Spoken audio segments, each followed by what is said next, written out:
In this video, I wanted to show you how simple it was to use a freezer paper mask or stencil when screen printing. It's so versatile and comes with lots of different uses. I'm Susan Purney Mark. I'm a textile and surface design artist, and in a series of videos, I wanted to introduce you to screen printing and different ways of working with different products, and really how simple it is to develop designs and be creative. In this video, I'm working with freezer paper. This comes on a roll, looks like this, comes in the grocery aisle or in the grocery store. And it has a plastic coating on one side and paper on the other. It's easy to cut with scissors or an art knife. And the plastic coating will, when heat activated with an iron, fuse temporarily onto your screen so that you can create designs, you can cut different things out, and so on. So it's really versatile, and I'll show you in this video how you can get some great designs onto fabric or paper for that matter. Let's go. And I've put the mesh in and trimmed it all the way around. I have freezer paper stencils that I've cut. If you're not familiar with freezer paper, it's a product that you can buy in the grocery store. It's actually used for wrapping food in, and it has a poly coating on the reverse side that when you apply heat, it will stick temporarily to your fabric, and that's what I'm doing here.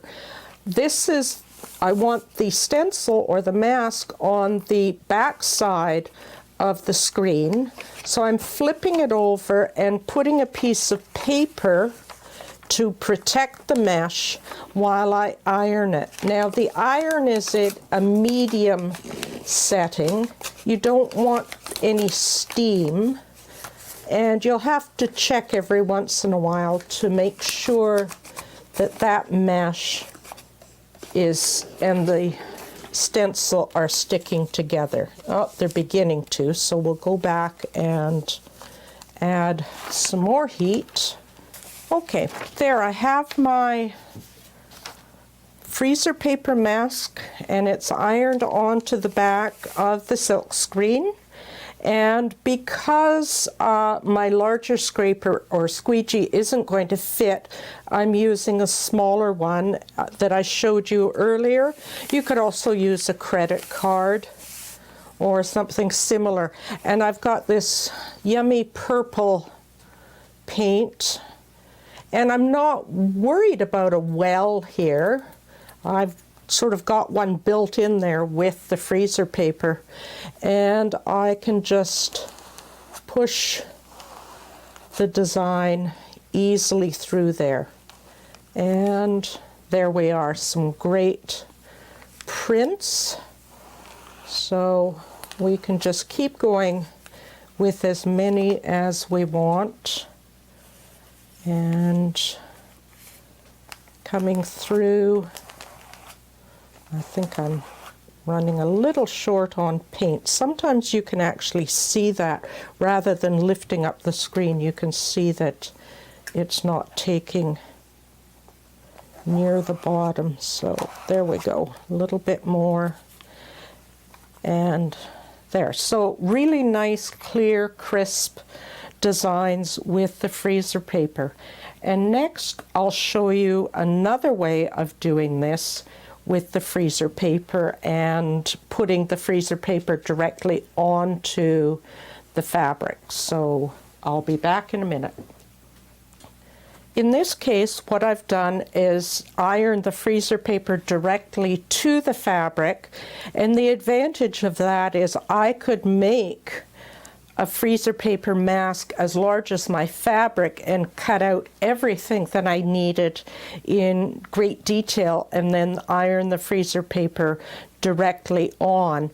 The other method that we did this with gives you a great deal more mobility because you can move the screen around.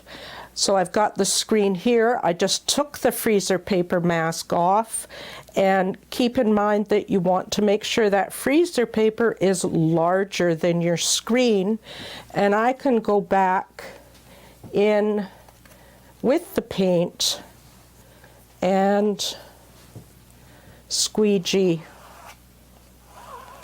over the design. So there's another method. I can lift it off and lift off the freezer paper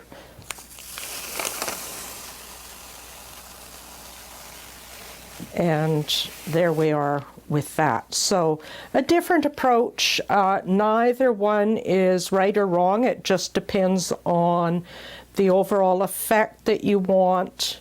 This one gives you more freedom of movement. This one's a little more static.